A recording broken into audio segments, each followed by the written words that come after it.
everyone.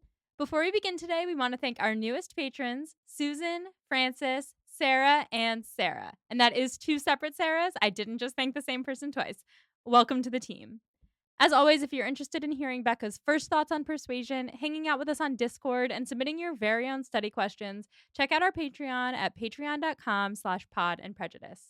And now, enjoy this week's episode covering Chapter 12 of Persuasion.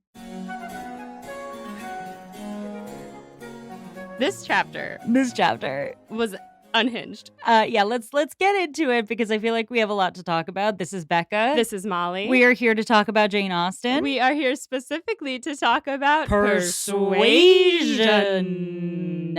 Listeners, if you're new here, I, Becca, have read many Jane Austen novels in my life. And I, Molly, am reading her for the first time through this podcast. If you want to hear Molly read through Pride and Prejudice, Sense and Sensibility, or Emma for the first time, you can listen to seasons 1, 2, or 3 of this podcast respectively, but that is not what we're doing here today. No, today we are talking about the final chapter of volume the first of Persuasion. And it's like kind of uneventful. Yeah, super uneventful, kind of boring.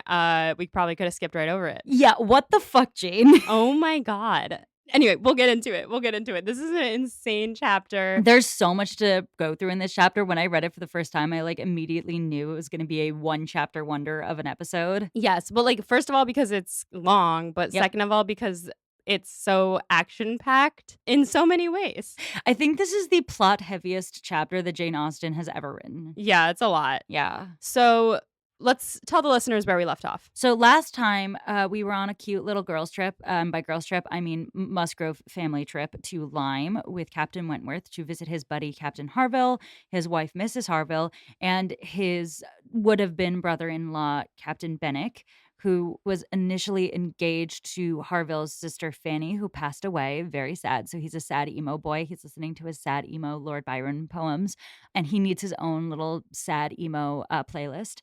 So he and Anne kind of bond over that.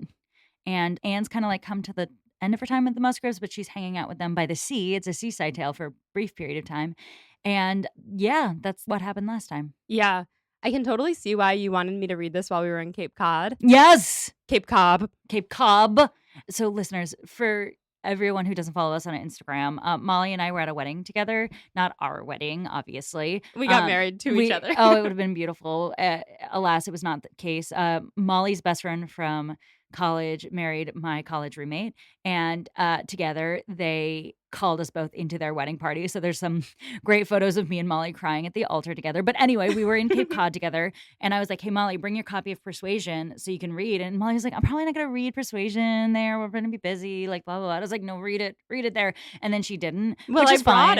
I brought it, and I fully intended to read it, but then there was just things going on all the time. So we were social this weekend instead of Molly reading the chapter, which is fine because now we're talking about it here on this podcast like we're supposed to. But I wanted to hear Molly scream in the other room of our rental. Yeah, I was like, but when I actually got to it. So let's get into it. So we are in Lyme. Anne and Henrietta take a pre-breakfast walk to the sea, which is kind of like what we did on our porch in Cape Cod. And it's very beautiful and lovely, and there's a breeze, and Henrietta goes on about how the sea always does one good. And she thinks that Dr. Shirley really ought to move to Lyme, both for his health and for his proximity to other doctors, and also because Mrs. Shirley has cousins there.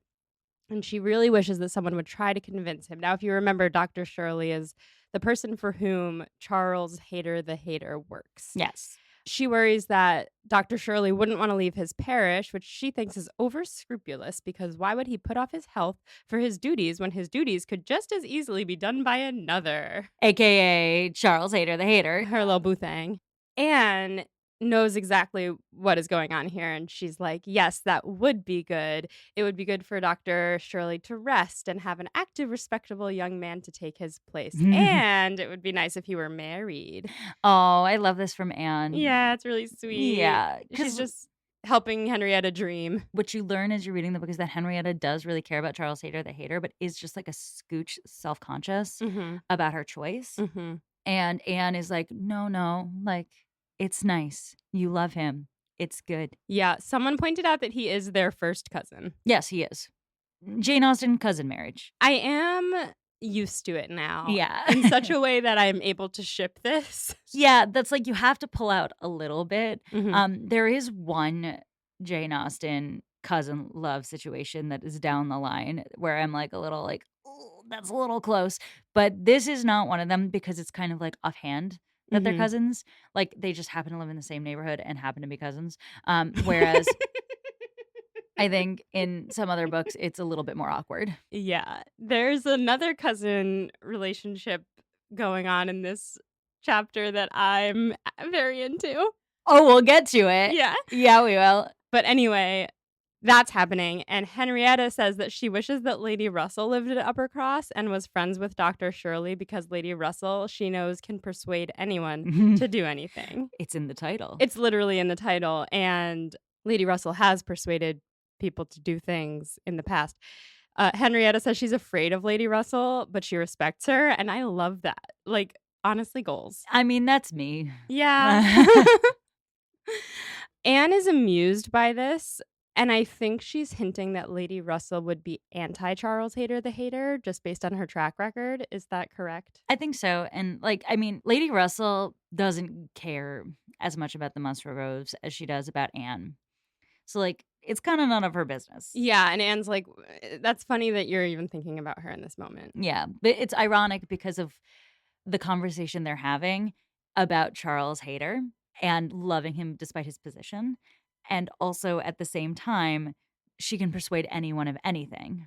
Before Anne can say much on the subject, though, who should approach but Louisa and Captain Wentworth? Walking together. Unchaperoned? Unchaperoned. I thought about that a lot during this chapter of the level of flirtation that's happening. I mean, I guess it's not improper if they have like intentions for each other, but like we'll get to the more Yeah, we overt- will. Yeah, there's consequences for flirting. Yes. Real ones. So Louisa asks them to go into town with her, and they walk up to the steps that lead out of the beach.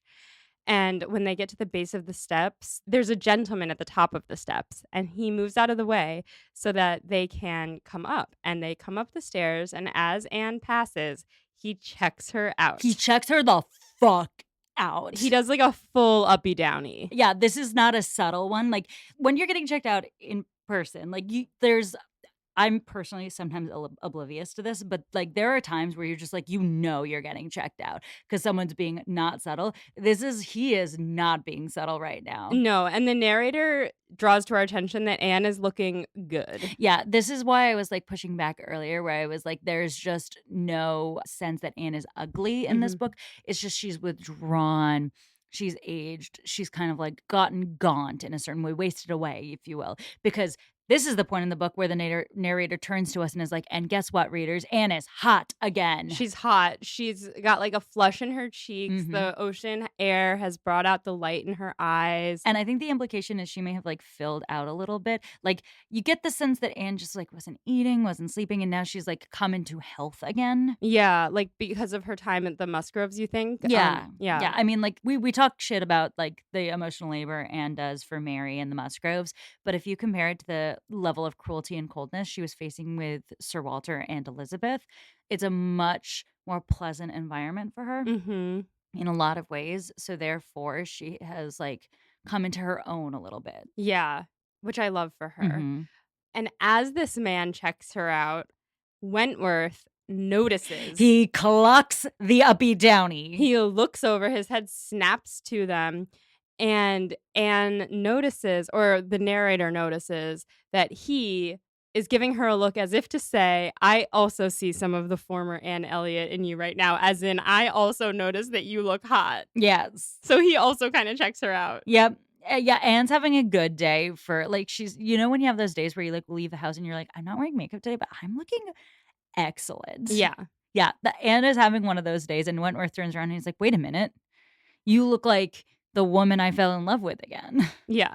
And it does suck a little bit that like it took another man checking her out for him to notice. Which is always how it is. Yes. Unfortunately. Yes. Like we've all been there where it's like you don't notice something until somebody else makes you notice it, if you know what I mean. Like Have you ever had the experience of not knowing you had a crush on somebody until somebody else says that they have a crush? It's like Emma with Harriet and Knightley. Yes, exactly. Yeah. It is exactly that.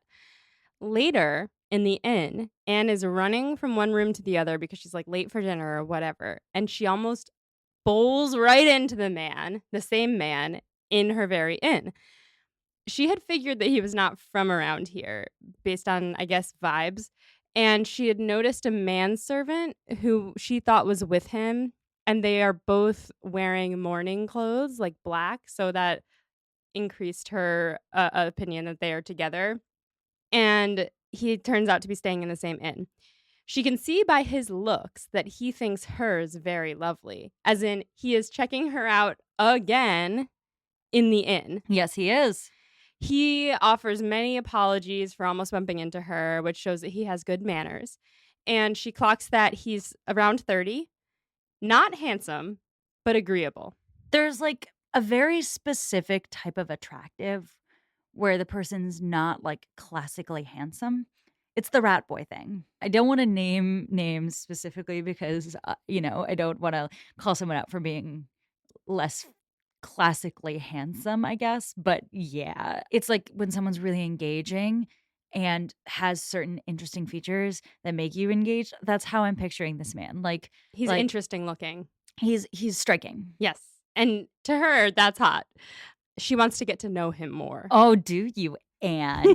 You want to get to know him more. To get wink, to know wink. Him Wink. more. More wink. Wink. Wink. Near the end of breakfast, they hear a carriage. And there's not many carriages in town at this current time because it's the off season. So this is interesting to them. And they go to the window. And it's being driven by a servant in mourning, which makes Anne jump up and go to the window. And when Charles Musgrove hears that there's a curricle outside, he jumps up and goes to the window because he needs to compare it to his own curricle. And boys and cars. Yes, boys and cars.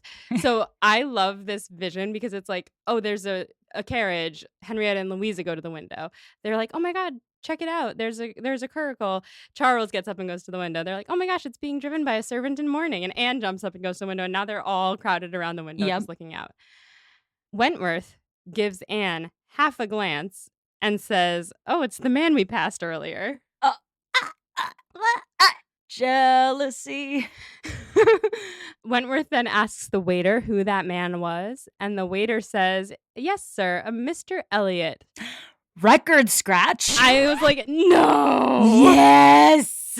Because first of all, like I was already shipping this. Like Yes. I was shipping him and Anne. And I was like, fuck, it's her cousin. And I'm into it. Like not into him being her cousin, but whatever. He was already he was solidified as a love interest in your head. right. He was a love interest. And then also, I guess, learning that it's Mr. Elliot, his history with Elizabeth means that like we are okay to think of him as a love interest. Oh yeah, 100. I mean, listen, it's Jane Austen. The cousins will marry. The cousins will marry. Oh my God, we should get that on a t-shirt. It's Jane Austen. The cousins will marry. Oh no. Oh no. Listeners, let us know if you would buy that t-shirt. Please buy it. I will make it. It's Jane Austen. The cousins will marry. I love it. So in any case, it's Mr. Elliot, the last from the past, the same Mr. Elliot from chapter 1 of this book, our very first chapter. Oh, here he is in the flesh, up and downing Anne. Yeah, and having no idea who she is. And I realized, and I marked this down as pages 9 and 10 because I was like, wait, haven't they met him though? He's their cousin. They have not met him. The only person who's met him is Elizabeth, and she's not here. So Mary and Anne had no way of knowing this is their cousin. Nope. So we learn that he is on his way to Bath and London. And I was like, oh my God, he's on his way to Bath. He's on his way to Bath. That's where her father and sister are. Sure is. That stresses me out. Mary is like, oh my God, it must be our cousin. He's in mourning. Our cousin's in mourning, which I remembered from looking back at pages 9 and 10 that he is in mourning. He's their father's heir. She asks the waiter if his servant said whether he was part of the Kellynch family. And the waiter says, no, but he's a very rich man. And he said he would be a baronite someday. And I was like, what's a baronite? And then I did some Googling, and learned that it's a mistake on the waiter's part not understanding what a baronet is because baronets are pretty insignificant. So he was like, yes, a baronet, which I thought was funny. And Mary is like, oh my God, it has to be him because of course his servants would be bragging that he's going to be a baronet because that's so important and cool. And so Mary goes on about how she wishes she had gotten a better look at him, and she's surprised the arms did not strike her. Now, at first I thought she was referring to his arms as if he had like the Elliot arms.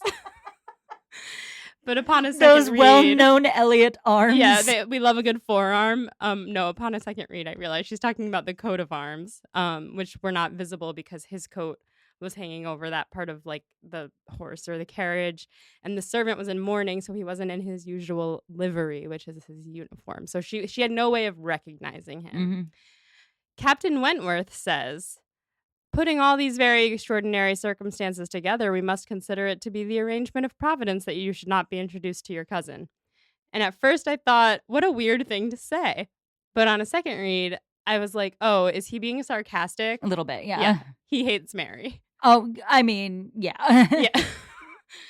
Like he doesn't despise her, but he's done, which I love because same. I mean, I love her too. I also think he's kind of psyched that Anne is not being introduced to their cousin. Yeah, so that's what my first thought was, like, he's saying that out loud, like he kind of loves that for Anne, for himself, maybe. Well, I think he's basically just being like, oh, so unfortunate that you didn't meet your cousin. Yeah, so it's tinged with sarcasm and jealousy. Yeah. Anne tries to quietly explain to Mary that their cousin has beef with their dad, and it was probably good that they did not meet. Yeah, Mary's like, we should go say hi. And Anne's like, we can't go say hi. Anne's like, no. We can't do it. Anne is secretly glad to have met him and to have seen that the next heir of Kellanchall is a gentleman. And she decides she's not going to tell anyone, especially Mary, that she met him for a second time in the hall. That cousinly little interview will be a secret. A flirtatious little cousinly interview. Yeah. Mary says that Anne should write to their father and sister and say they saw Mr. Elliot because Mary never writes to them herself. I was a little bit like, why doesn't Mary keep any contact with her family? Because she's lazy. Like it's so like, you know how some people just don't like call their moms enough? Yeah. Yeah. Yeah. It's like that. Anne is being the good daughter and writing regularly to her father and her sister, and Mary is lazy and not doing it. Yeah, she's like, so you'll tell them, right? And Anne doesn't say anything because she knows that would be a very bad idea. One, because it would irritate her dad because of the beef, and two, it might hurt Elizabeth because she was slighted by him. And she doesn't probably want to hear about him. Now, I'm like praying for a fling between Anne and Mr. Elliot that she can then like rub in Elizabeth's face. Yeah. Because fuck Elizabeth. I mean, yeah, fuck Elizabeth. And this is an interesting dynamic here because it's very obvious from the get-go. There's a slight little between Anne and Mr. Elliot, and the complexity of her cruel sister having this other relationship with Mr. Elliot is a little like, it's a little spicy. Yeah. And Anne doesn't think about that really at all during this whole section. Like, she doesn't really think about Elizabeth. She does a little bit. She does a little bit. She doesn't want to write about it. But she still is harboring this little crush. Well, I mean, you know, it's been years. We'll It have to see. It has been years. We will have to see. After breakfast, the Harvilles and Benwick come to join them for a walk around Lyme. And Anne is walking with Benwick, and they're talking about poetry again. And then they kind of rearrange, and Harville is walking next to Anne. And he thanks her for getting Benwick to open up so much and says he wishes that they could keep him in company more often because it's not good for him to be shut up so much because he's depressed. Mm-hmm. And Anne says that time will help Benwick as he's still a young mourner, as in he hasn't been mourning for very long. And it's now that we learn that Harville's sister died in June, Benwick learned of it in August, and it is now November. So it's literally been months. Yes.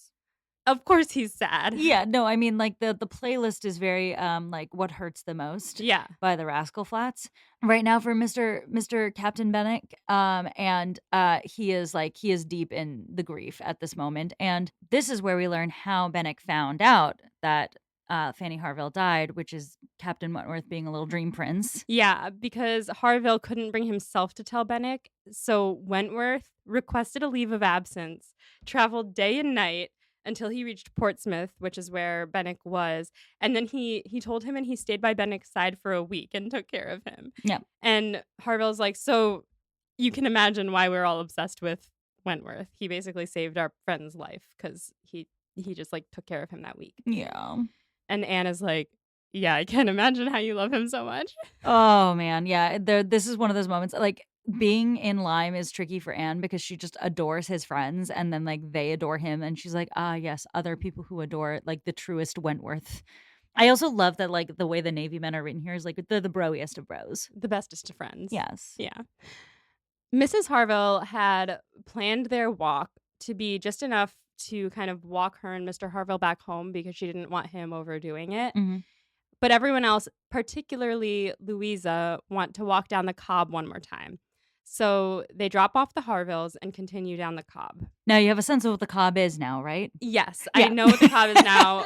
We've looked at pictures of the very Cobb that they're walking down. It's kind of a 2-tiered stone wall that juts out into the water, and there's like stairs leading down to the water. And you might call it Chekhov's Cobb. Yes, it's Chekhov's Cobb. We heard about it. Something's got to happen. Yeah. So Benwick and Anne are walking together again. Benwick's talking about Lord Byron, and Anne gives him all her attention until her attention is drawn by force away. What could possibly have drawn her attention away?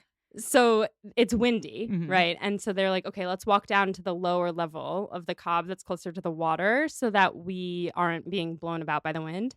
So they all walk down the stairs, but Louisa simply must be jumped down the stairs by Captain Wentworth.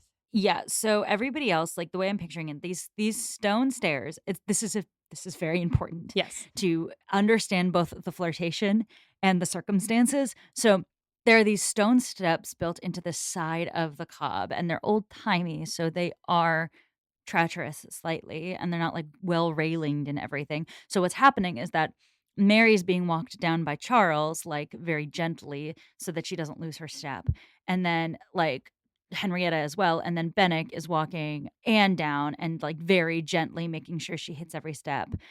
And then we have Louisa, who's like, no, I am going to be caught. So she's like jumping down. Yes. And she's been doing this a lot. They've gone on a lot of walks over the course of the last however many months that they've all been there. Not at Lyme, but in general. And she's doing a little catch me. Yeah, there's like the stiles, which I looked up, which are an arrangement of steps that allows people, but not animals, to climb over a fence or wall. Mhm. And so she'll like go to the top. This is what I'm picturing anyway. She goes to the top and is like, catch me. And she jumps down and he catches her. So that's her like being jumped down. Yeah, it's super flirty. Or if it's like a shorter thing, maybe he like lifts her over, but I think it's always a jump, right? Yeah, I think she's jumping into his arms. Yeah. Like, I think that's what's happening. Incredibly flirty. Yeah, very flirty. Like, to this day would be considered super flirty. Yeah, you have to catch someone, you're like hugging, you're like holding them. Yeah, it's a little horny of Louisa. Yeah, very horny of Lisa. So she's like, catch me.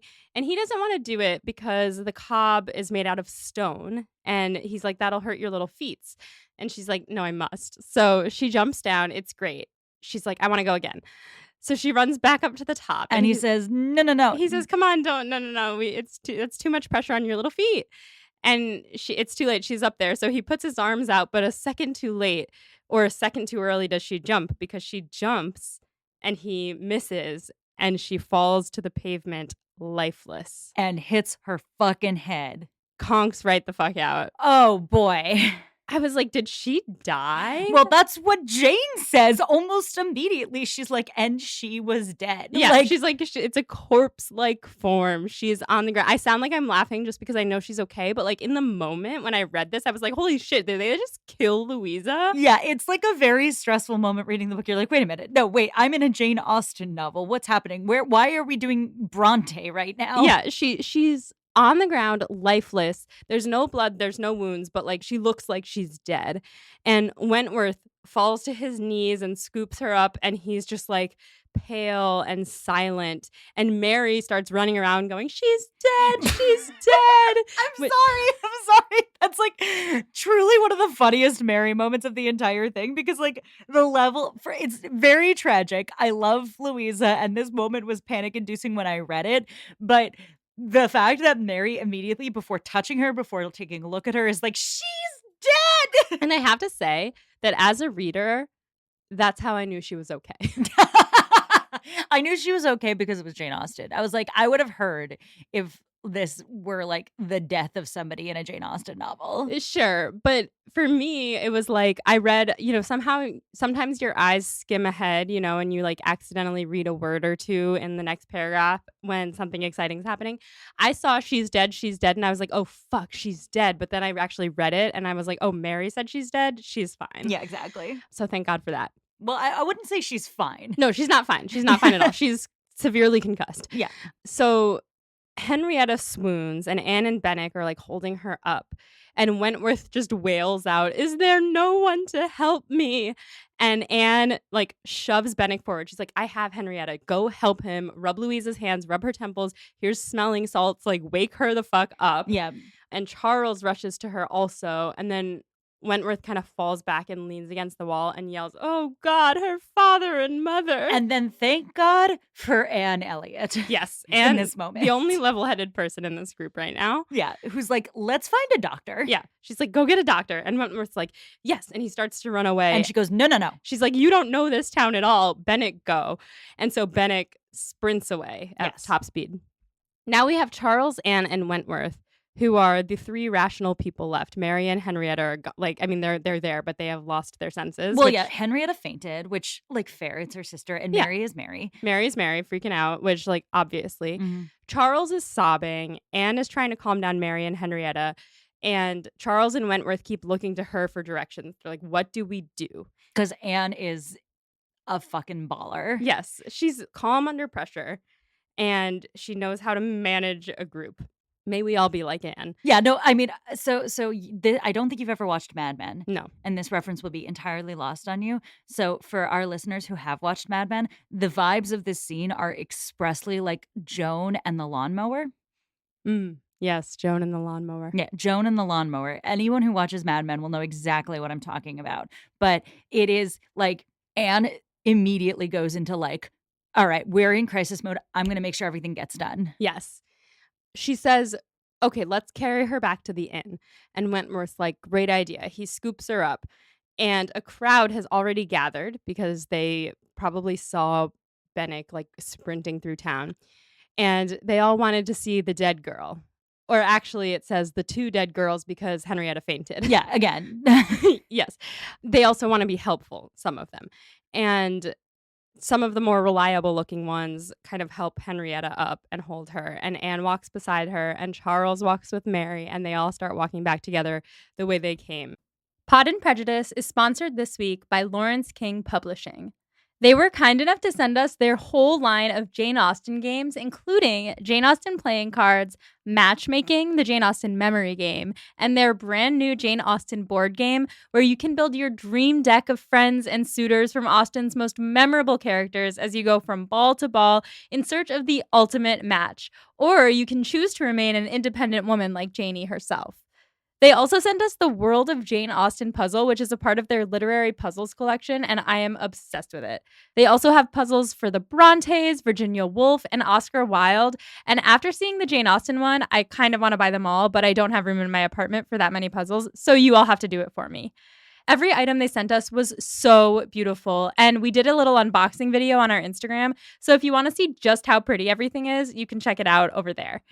Unrelated to Jane Austen, they also have the brand new Heartstopper official fan cards, and you know we love Heartstopper on this show, so you should definitely check that out, but that's not what we're here to talk about. So to get your own Jane Austen games from Lawrence King Publishing, you can go to www.lawrenceking.com. That's LAURENCEKING.com, or if you're in the US, go to us.lawrenceking.com. And the vibe of them walking and being like, just a few minutes ago, we were walking down this same path, feeling so much joy and looking out at the world so hopefully. It's so real. They're Yep. like, everything is different now, and you can't help but be a little bit like, oh, I saw that tree before when I was happy. I remember this is such a, like, less dire circumstance, but, like, when I had, like, a bad day when I was younger, and it was the day I got, like, my hair done or, like, my haircut, I would always feel so pretty after I got my hair cut, and I'd put on, like, a nice little outfit. If something bad happened on those days, I'd be like, "I can't believe I have my hair cut right now. I can't believe I look nice while this is happening." I can't believe when I was getting my haircut, I was thinking so many like, oh, everyone's gonna be so in awe of my haircut. Yeah. And I had no idea what this day had in store Yeah. for me. Nothing makes me sadder. Well, I mean, this is a very different circumstance, but it is one of those like, "Oh my god, I was so happy like 5 minutes ago." Yeah. And now what's happening? Yes. The Harvilles joined them before they're even off the cob because they had seen Bennick running and they were like, we gotta go help. They decide that Louisa should be brought to their house since it's much closer than the inn, and they put Louisa up in Miss Harville's bed while Mr. Harville attends to the others. Yes, and it's mentioned briefly that Mrs. Harville had been a nursery maid, Yes. so she's like a little bit up on the medical. And her maid also Mhm. was a nursery maid. So both of them are good at this. Yeah.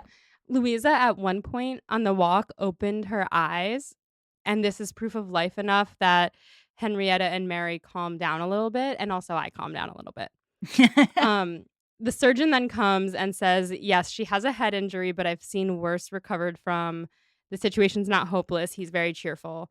There's no injuries to her limbs, only her head, and she's alive. Captain Wentworth says, thank God, and collapses at the table, hiding his face with his arms as if he's overpowered by the various feelings of his soul. Yeah. Which Anne notices, of course. Yeah. And the Harvilles have arranged everything so that Louisa can stay where she is overnight. Bennick is going to give up his room and go stay somewhere else. And they wish they could accommodate everyone. They're talking about moving the children into the maid's room if the others wish to stay over, which I didn't realize that they had children until this moment. Yeah. Which is who he was making toys for, which makes complete sense. Not for Bennick. Yeah. No.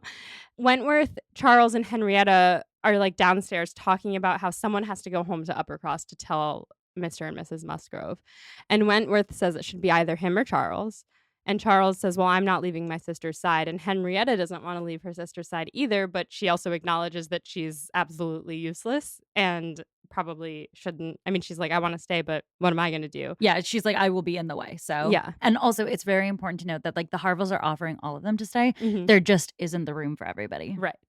And Anne is coming down from Louisa's room when she hears Wentworth say, then it is settled, Musgrove, that you stay and I take care of your sister home. But as to the rest, as to the others, if one stays to assist Mrs. Harville, I think it need only be one. Mrs. Charles Musgrove will, of course, wish to get back to her children. But if Anne will stay, no one so proper, so capable as Anne. Oh, in this moment, it's one of those, we'll get to it in the study questions, but like they're so stricken at this moment, they can't pretend to not, he can't pretend to be mad at her in the same way. Right.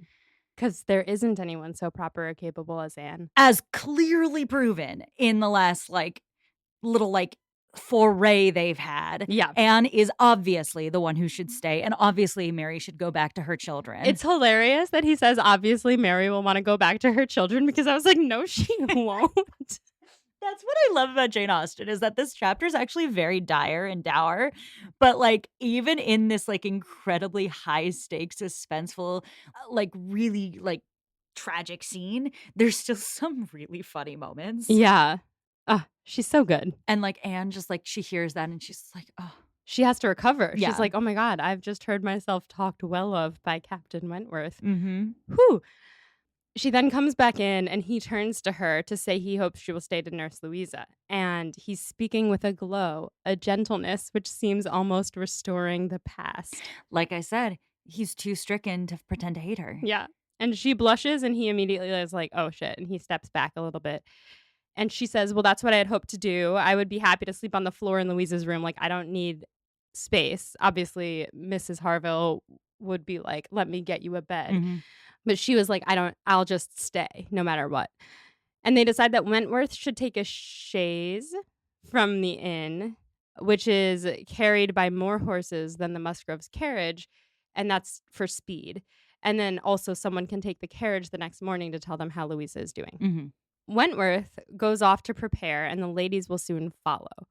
But then they tell Mary the plan, and she is furious at being expected to go away instead of Anne, when Anne isn't even related to Louisa. And why can't Mary be useful, and why should she be sent away without her husband? There is a fantastic quote about this moment. In this moment, it says, Anne had never submitted more reluctantly to the jealous and ill-judging claims of Mary, but so it must be, and they set off for the town. Like, it is this moment where you get it from Anne that, like, she is used to Mary being jealous of her. And this is, like, something we've touched on a little bit because Charles wanted to marry Anne first. Anne is more beautiful. Anne is more elegant. Everyone likes Anne more. Mm-hmm. And Mary is seemingly kind of aware of this, or even if not consciously, at least subconsciously. And in this moment, to have that pettiness jump out because Anne would be better suited to stay with Louisa, because Mary should go back to her children. Mary should go back to her children, and like her sister needs someone to help her and not to, like, I don't know, scream that she's dead. Yeah. And this moment of like pettiness and jealousy jumping out at the least opportune moment, totally insane. Yeah, and it shows just how not suited to this moment Mary is. Yeah, and it shows again, just like once again, like even in the worst circumstances, Mary is a petty little like blah compared to Anne. And Anne is like selfless enough, but like you can feel her in this moment be like, really, Mary? This moment you're gonna do this? This is the time you're gonna be petty and weird? And just doing it anyway. It's just like, Yeah, it sucks. yeah. They head back to the inn, and Charles walks Henrietta, and Benwick walks Anne, and they're all walking together. Anne remembers the moments of the past few days in various places as they walk, again, looking at the moments, being like, oh, that's where Henrietta was scheming for Dr. Shirley to move here, and that's where I met handsome, or not handsome, Mr. Elliot.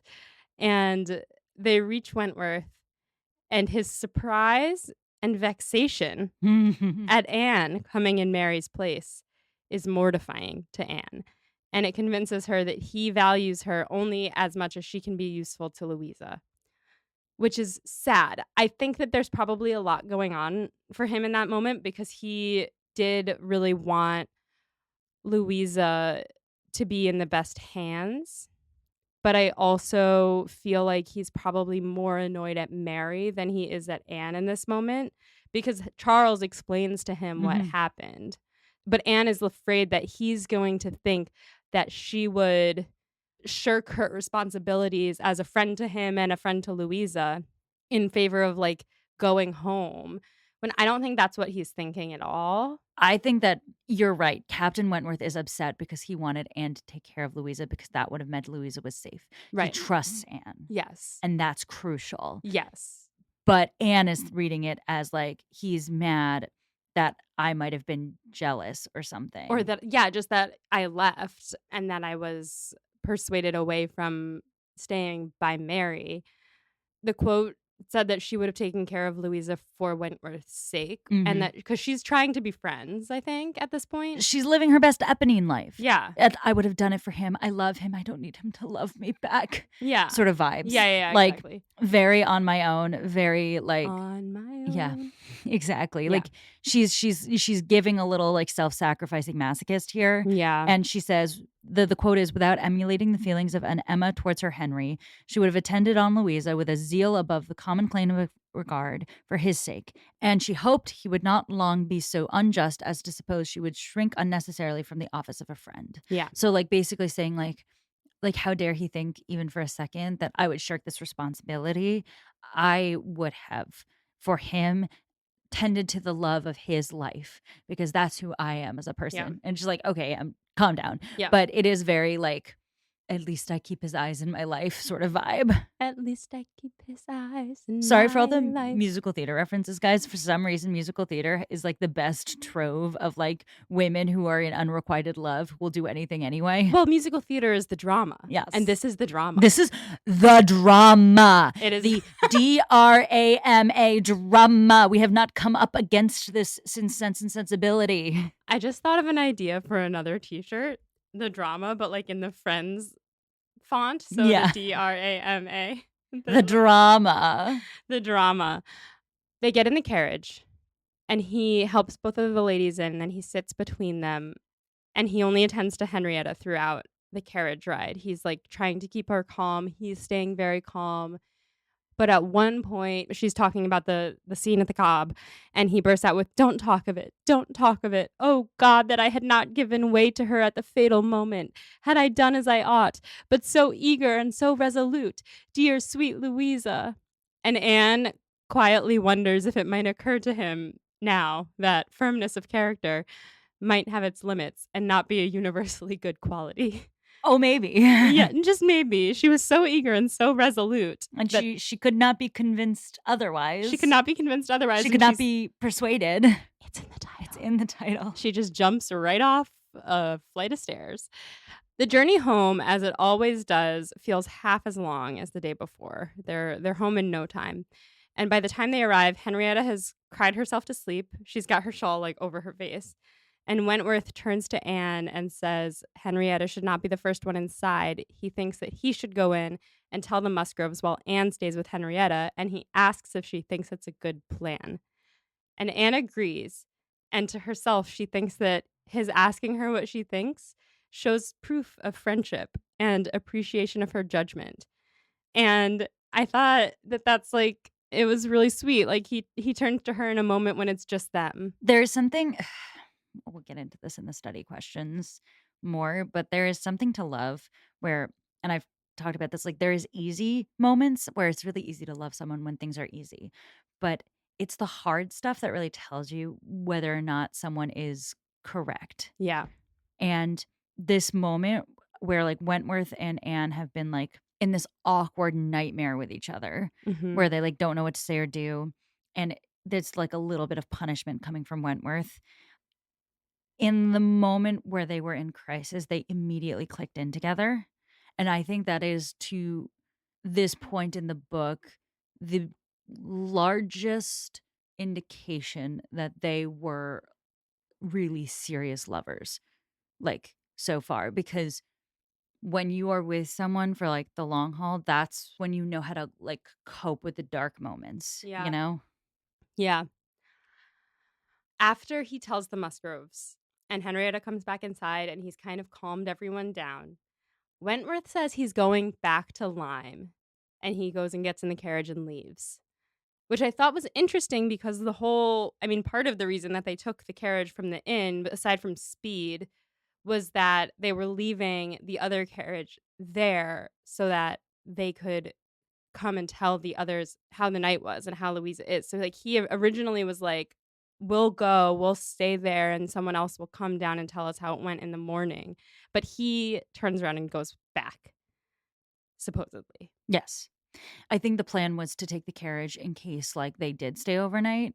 Okay. But I also think Wentworth wants to get back to Lyme. Yeah. Some stuff's happening over there. Some stuff is happening over there. And so he has left Henrietta and Anne at Uppercross and gone back to Lyme. And that is the end of that chapter. That was just one fucking chapter. Woof. Yeah. Yeah. So much to say, so much to think about. What a chapter. What a First of all. chapter. I think one of Austen's better chapters, honestly. Oh, yeah. Yeah. So well paced, so like crazy fast, and so much happens. So let's go to our patron study questions. So listeners, if you recall, if you join our Patreon at the $15 tier, you can submit your own study questions and we will ask them on the air. Molly will post a Google Doc the night before we record, and you get to, pull in anything that you want us to talk about on the podcast from the chapters. And sometimes I even post it before the night before, but not this time. So Emily asks, we have 2 instances in this chapter of Captain Wentworth voluntarily rushing to deliver upsetting news. What does it tell us about his character that he takes on this duty? Yes. So the 2 instances are the story of him going to deliver the news of Fanny Harville. Fanny Harville to Benwick, and him volunteering to go to Uppercross to deliver the news of Louisa to her parents. He's a gallant man, 1. 2, I think it tells us that he cares deeply about other people, and like he thinks of the bigger picture and kind of the implications of what's going on. So, like, he wouldn't want anyone to be left in the dark. Like, he doesn't want Bennick to be left in the dark about Fanny Harville for too long. And he doesn't want the parents to be left in the dark about Louisa. I think it's also notably at the expense of his own comfort. Yeah. Both times. In the case of Fanny Harville, you get that Captain Harville couldn't bring himself to go, and Wentworth did it. He took it upon himself to go deliver this really distressing news. He took a leave of absence from his job to go do that. Yeah, and stayed with Bennick for a week to make sure he was okay. He cares about his friend in that case more than he cares about himself. Yeah, and here you have like you can kind of sense this desire that he stay in Lyme and make sure Louisa is okay, that he puts to the side so Charles can stay with his sister in that state. It's almost like he and Anne have this deference to other people's feelings in common. I think that is a very astute observation. Really selfless people who no one else takes care of, and maybe they just need to take care of each other. Mm-hmm. And that's why they loved each other. And that's the love. And that's the love.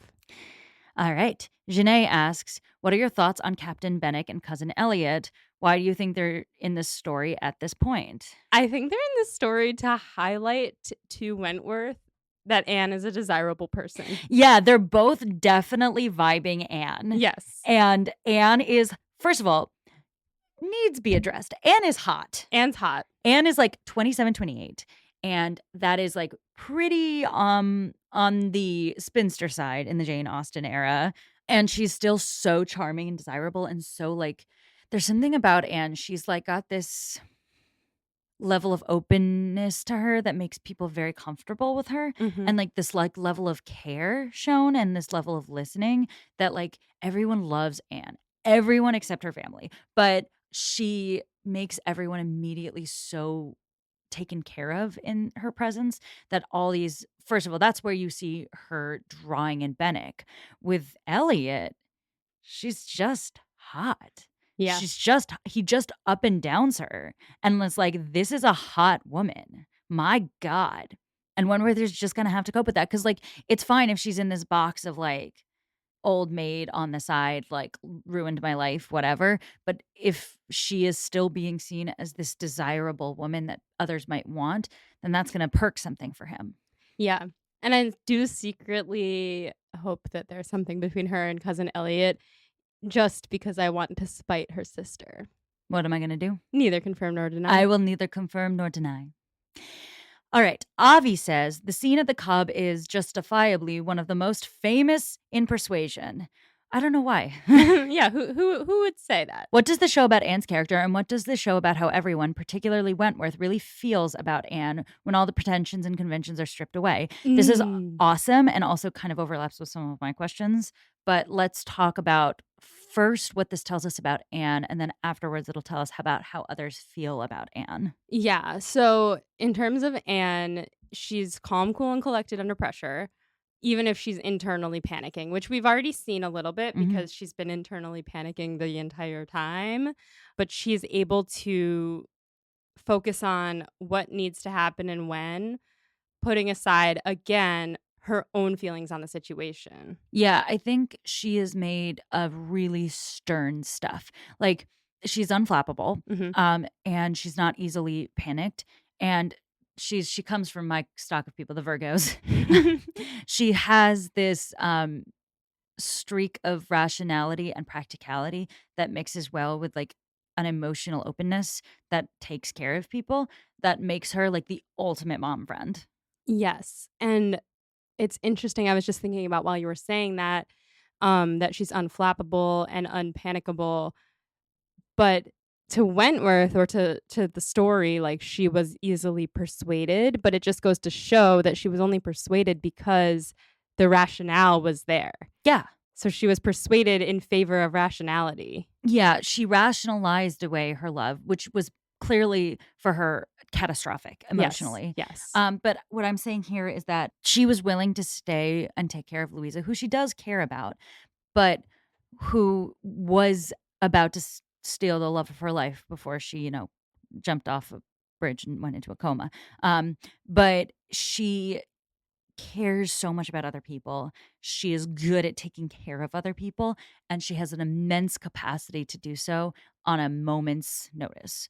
Yeah. And you can see that immediately. As far as how this tells us people think about Anne, I mean, let's start with our boy Wentworth, because like we were talking about earlier, immediately when like push came to shove, he turned to Anne. He would follow her to the ends of the earth. It's one of those things where it's like, yes, in the day-to-day you can be petty. In the day-to-day you can be mad about the past between these two people. But when you're in an emotionally dire circumstance, who are you turning to? Anne Elliot. Yeah. Because that's where you feel safe. That's where you feel trust. That's like, you know, if she is there, Louise is going to be okay. Yeah. No matter what else is going on, no matter how he feels about what happened to Louisa, which by the way we should talk about. And you just see immediately that like all pretense dropped away for him, and that at the end of the day he trusted her. Yeah. For Mary, different circumstance. Yeah. I mean, your true colors come out in times of misfortune, right? And for Anne, it shows positively on her. And for Wentworth, it shows that he cares about Anne and that he trusts Anne and he, you know, would follow Anne, whatever she wants to do. And for Mary, it shows that she's a petty meanie pants. Yeah, it shows at the end of the day, like the thing that Mary cares the most about is Mary. Yeah. And like, that's not ideal. Right. I say this as someone who loves Mary. She's iconic. Yes, but it just shows that she's not the gold standard here. No, she's not a great person. Yeah. Which is okay. Yes. It's still funny, but she's, yeah. Yeah. So that concludes our patron study questions. Thank you, patrons. Yeah, if you want to submit, again, wait for Molly to post the Google Doc. Join us at the $15 patron tier, and you can ask your questions, and we will answer them on air. Those were great questions. They were fantastic, and I was so excited to go over these questions on the pod as well. I think we have so much to talk about. There's so much. We could talk about this scene for a long, long time. Yes. But we're going to go sequentially, so we're going to go a little bit back. What do you make of Mr. Elliot's reaction to Anne? He definitely doesn't know who she is, because I think that he has beef with this family. I mean, I know that he has beef with this family. He went around shit talking to family. He's never met Anne, though, so he doesn't know that there's a good person in the family. I don't think that he would see Anne and think, oh, that's an Elliot. He thinks Anne's hot, which I love, because Anne is hot. Anne is hot. And she should, and he's right, and he should say it. Yeah. I've got some predictions. Give them, because that's my next question. What are your predictions? He's on his way to Bath. I don't know what's going to happen in Bath. I don't think he knows that the Elliots are in Bath. If he does, then I have no idea what's going to happen there. But I predict that he will pine for Anne, find out that she's in the Elliot family, and then ditch her and or propose. What am I going to do? Neither confirm nor deny. I will neither confirm nor deny. Okay. So let's talk about Anne being hot for a second. How does that shift this book? That shifts this book because I think that we've been viewing her through the lens of how Wentworth sees her and how her family sees her as like the kind of side character. Wentworth doesn't see her as a side character, but Wentworth sees her as washed up, and her family sees her as a side character that they can vent to. And like, she hasn't been given main character energy yet, and now she has main character energy because people are looking at her. Yeah, I think what it is also a thing of power and a thing of things recovered, I guess, because the book has been tilted against Anne the entire time. She lost her home. She goes to stay with her sister, who requires a lot of emotional labor. And she sees her lover, who has become wealthy, successful, and is handsomer than the day she said goodbye to him 8 years ago. And she has nothing to offer except the fact that she wasted away in regret. Now we have Anne a little bit more sturdy, a little bit more come to life. And she's interesting to a lot of people in her circle in a specific way. And that gives her back some agency. It gives her back some power, and it shifts the dynamic in the book, which has been Anne has been taking it so hard for so long. She has been taking in so much shit, and for once she is now in a position where she can get something. She's getting attention. She's getting respect. She's looking good. She's getting self-esteem. these are good things for our girl Anne, who has been toughing it out in a really tough circumstance the entire book. Like, we don't want to focus too much on her appearance, but the fact that Anne is like regaining some of the youth and bloom that drew Wentworth in the first place, and regaining some of what she lost 8 years ago and has been making her miserable since then, is giving her and the book a little bit more life, and certainly giving her a little bit more power to change her own like circumstances, life, to also just like exist as more of her own presence in the world. Main character energy, as you said. Mhm. Does that all make sense? Absolutely. Oh yeah. So we're happy she's feeling hot. Yes. Okay. Now I said the real shit, the cob. So we haven't done a lot of Jane Austen darkness. The only thing that kind of comps to this one, but I would say maybe this one overtakes it, is Marianne almost dying in Sense and Sensibility in that yes. moment. Yes. What do you make of Jane Austen taking this foray into this dark territory for a minute? It's a little shocking, Mhm. jarring, because at first I didn't know to read it as what it is. I was like, oh, she fell to the ground lifeless. She's in a heap. She's going to get up any second now. But then it's like, oh my God, something's seriously wrong. And it almost maybe makes it more effective because you're not expecting it from Jane. Yeah, it makes it's a surprise, and it also, I think, like, without giving too much away, it's like it's such a lightning rod moment for the book that like the whole vibes are thrown off, the dynamics are thrown off, the plot's thrown off. Like, we were on this very clear path forward, and now like, do you have any idea what's going to happen next? No. Exactly. And there were men being introduced, and all of it just was like, oh, just kidding. Louisa just jumped off the flight of stairs and got a concussion and is out. Yeah, this book would have been like, it's a different circumstance if it's like, oh, we're just going to continue watching Wentworth and Louisa flirt, and it's going to continue harming Anne, and then there are going to be these other guys who come in, and how is that going to feel? No, what we have instead is that we had this serious accident, and everything between Anne and Wentworth shifted. Everything between the different members of this party shifted, and that like fun and flirtatious girly who was, you know, making Anne miserable inadvertently every single day is now in actually really dire, serious circumstances. Yeah. It is such an interesting way for us to end volume 1, Yeah. because now we have volume 2 coming up, Yeah.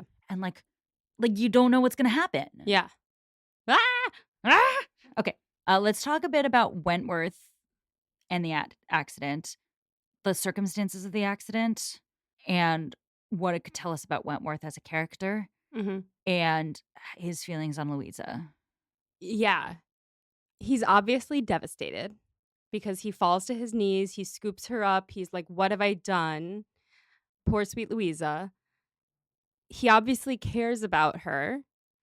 But at the same time, I'm not getting, oh my God, the love of my life is dead. I'm getting, I fucked up. I shouldn't have been flirting like that. I shouldn't have agreed to catch her. I should have done something differently. Like, I'm not getting devastation over her. I'm getting guilt. You're getting a lot of guilt. Yeah. Immediate and like crushing guilt on Yeah. our guy, Captain Wentworth, who, as we've learned, is a very selfless person. Yes. And is suddenly thrown into a circumstance where he feels very responsible for a serious head injury on a young woman, where he was dancing in the line of propriety with the flirtation. Yes. It's almost like really high stakes flirting that went really wrong. Yeah. So I'm still thinking that he was doing it mostly to be petty towards Anne. And he likes Louisa, like they're friends, obviously.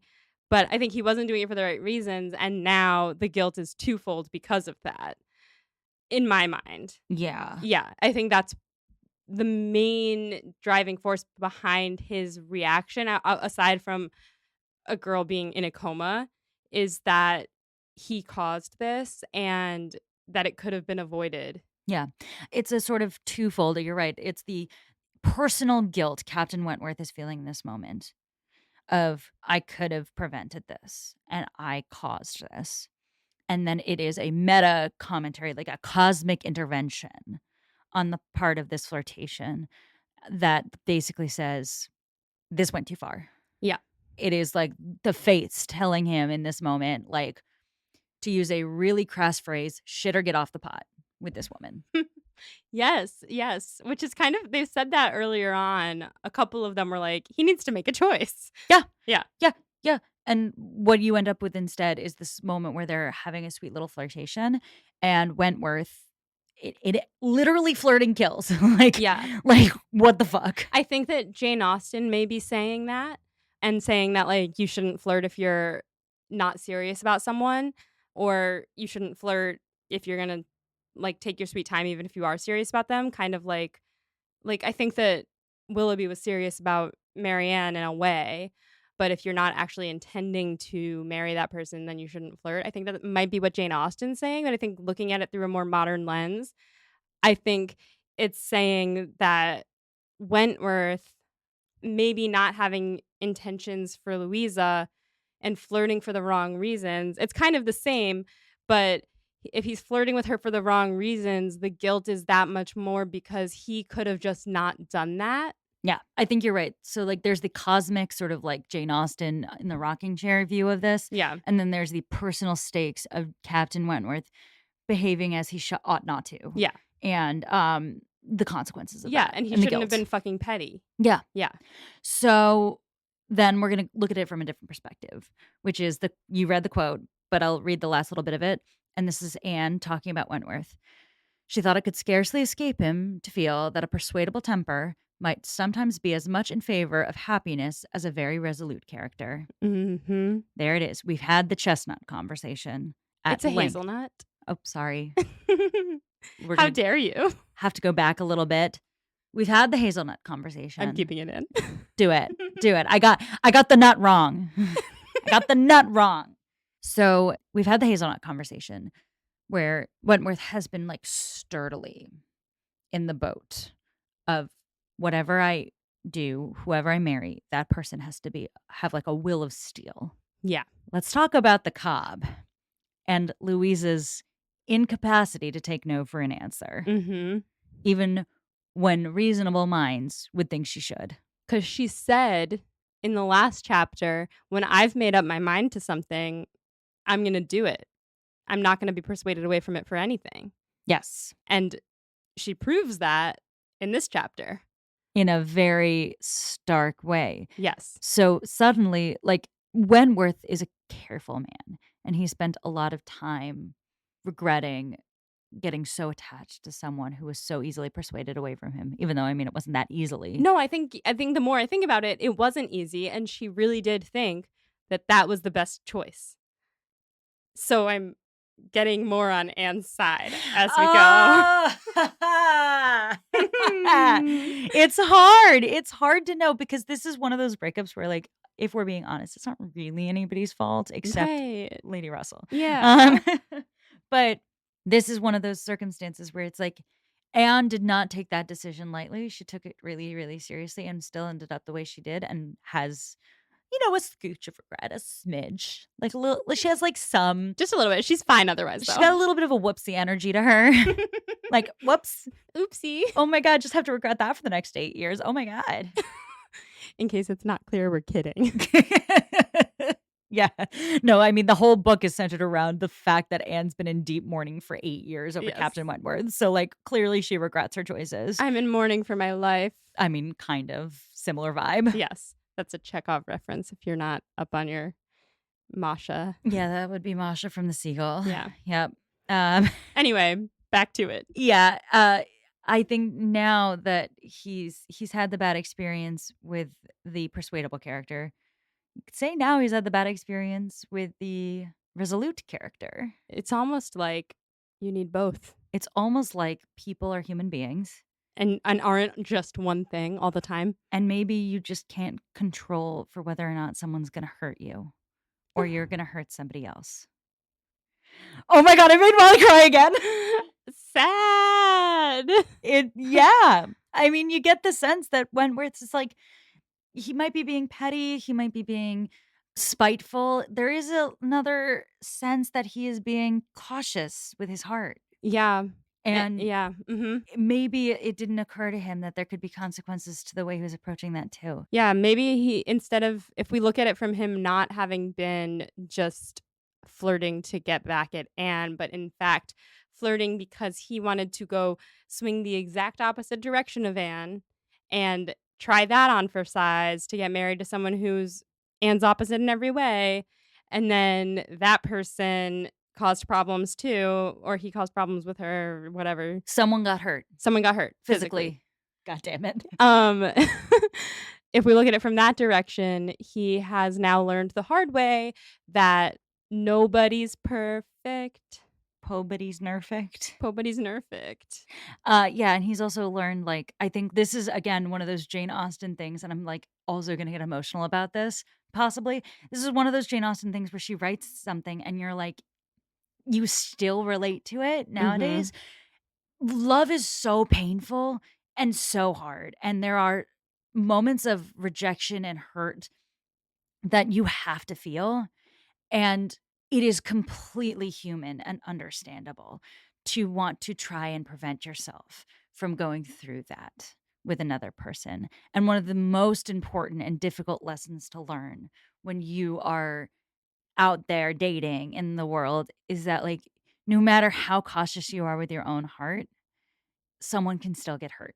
Yeah, and also in Wentworth's case, being cautious with your heart and withdrawing yourself and trying to protect yourself can hurt other people. Yes, exactly. You could get hurt either way, but also you could hurt somebody else. Yeah.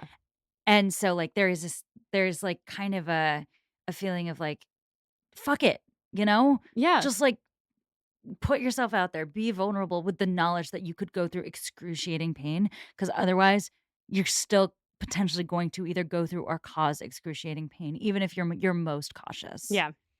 And like the fact that Jane Austen captures this at the Cobb in Lyme with like the most dramatic chapter she's ever written is like just a testament to her writing, I think. Yes. I will say that I think we could have figured that out without her having Anne literally think to herself, I wonder if you've realized that being unpersuadable might be a bad thing. But I appreciated putting it in writing. I mean, it's a good line. It's a great line. And it was a little bit, I was just like, it's a little on the nose, but I need that every now and then. Yeah. So. I mean, like for me, it's like a nice little cherry on top because Yes. Anne deserved a petty moment after all she went through. She did. And I love that for her. Yeah. All right. Last question. And we kind of already covered it a little bit, but we just finished volume the first. Yes. We've had like sort of a complete story almost in volume the first. And we are headed to volume the second. Do you have any thoughts moving forward? Because like now that this has happened, what are your predictions for how this is going to change the book? I think that Wentworth and Anne may be the two most likely to like take care of Louisa in the coming. Well, okay, this is tough. Because on one hand, I want Wentworth and Anne to be thrown together as much as possible. But on the other hand, I know Anne was about to leave and go back to Kellynch. And I'm kind of like, are we still going to do that and just abandon our girl, Louisa? Or are we going to stay, like we being the narrator, are we going to stay with Louisa until she's better? Or in the next chapter, is it going to be like, Louisa was awake in a couple of days and now we're good? But I do think that this is a big enough shift that it can't just be like, next chapter, we're fine. So Anne is at but Louise is not. Okay, hang on. Backtrack. Anne is separated from the main party. She's with Henrietta. She's back at Uppercross. Mm-hmm. Wentworth is back at Lyme with Louisa and Charles and Mary. And he's distraught. And you are correct that Anne is supposed to leave. Anne is supposed to leave in the next couple of days. Like this was like her last hurrah. Yeah, this was like the goodbye Anne trip. Yeah. So I'm kind of like, is she still going to leave or is she going to stay at Uppercross with the family until Louisa comes back? How long is it going to be until Louisa comes back? Will they all go to Lyme? There's so many. I have so many questions. I don't know that I have a prediction because I don't know if Anne's going to stay at Uppercross or go back with Lady Russell. I feel like she'll probably go back with Lady Russell because her sister's not even at Uppercross. She has no reason to be there. If she goes back with Lady Russell, then there's conversations that need to be had or not, because Lady Russell and her don't really talk about their actual feelings. Or at least, I mean, there's a lot to catch up on, right? But there's a Wentworth-shaped elephant in their room. Yeah, exactly. Yeah, there so much is different now. I just don't know, like, what from the storyline that we were expecting to have happen, what's still going to happen. Because, like, I was expecting her to go back to Kellynch and him to also go back to Kellynch and them to both be there, because that's where he was supposed to be staying. So now I'm like, is he still going to go? Is she still going to go? Are they going to be thrown together anymore? Or are we going to be apart for a while and find out later on that he and Louisa are together now? Or I don't know, like something like that, you know? I have no idea. Any thoughts on volume the first as a whole? Love it. So good, right? It's so good. It's so, there's so much yearning. Oh, yes. Yes. And Anne is like the avatar for pining. Yes. I love it. Good book. I can see why it's so many of our listeners' favorite. Yes. Yes. And it is also, the pacing is so good. Like, it's so fast. Yeah, it's a much crisper book than Emma was, Yeah. for example. Yeah. And not to call out Emma. I love Emma, but Emma's all about the quips. Yes. And Persuasion's all about the plot. Yes. Funniest quote? Let's go with this one. Okay. I wish, said Henrietta, very well pleased with her companion, I wish Lady Russell lived at Uppercross and were intimate with Dr. Shirley. I have always heard of Lady Russell as a woman of the greatest influence with everybody. I always look upon her as able to persuade a person to anything. I am afraid of her, as I have told you before, quite afraid of her, because she is so very clever, but I respect her amazingly, and wish we had such a neighbor at Uppercross. I just thought that was funny because of the dramatic irony. Yeah. Very, very funny. Very good. And also, I mean, so funny because it's like such a different tone than the end of the chapter. She is dead. She is dead. Well, that's Mary, which know, also might be another the really funniest quote. Yeah, it's good. Yeah, I mean, it goes without saying, I do love Henrietta and Louisa. And this part breaks my heart because, like, they're so sweet and happy. And they're described in the earlier portion of the book as, like, the happiest, like, fun-loving girls that have never experienced any hardship. Oh, yeah. Yeah. Questions moving forward? All of the questions. Everything I just said, I think, I think my questions moving forward. And yeah, also, like, is Bennett gonna come back into the mix, or is he just gone now? Like, is Anne stay? Yeah, how will this badge? How will they all come back together, or will these storylines be splintered from here on out? Who wins the chapters? Chapter. Who wins the chapter? I think I'd like to give this one to Anne. Yeah, I think it's an obvious one for Anne. She is literally the reason Louisa is alive. Like, she's holding everything together for everyone else. Yeah, the moment of like, everyone calm down. Let's get a doctor. Yes. Like that Anne is like, oh yeah, like you understand why this sailor boy fell so in love with her. Like, exactly. She's on her shit. Yeah. Yeah. All right, listeners, that concludes this hearty episode of Pod and Prejudice about one chapter. For next time, we're going to read chapters 1 through 3 of volume the second, or if you're not in a volumed book, chapters 13 through 15. You ready for that, Molly? I am so ready for that. Well, then until next time, stay proper. And don't jump down a flight of stairs. Don't do it. Ouch. Pod and Prejudice is edited by Molly Burdick and audio produced by Graham Cook. Our show art is designed by Torrance Brown. Our show is transcribed by SpeechDocs Podcast Transcription. For transcripts and to learn more about our team, check out our website at podandprejudice.com. To keep up with the show, you can follow us on Twitter, Instagram, and Facebook at Pod and Prejudice. If you love what you hear, check out our Patreon at patreon.com/podandprejudice to see how you can support us, or just drop us a rating and a review wherever you listen to podcasts. Thanks for listening.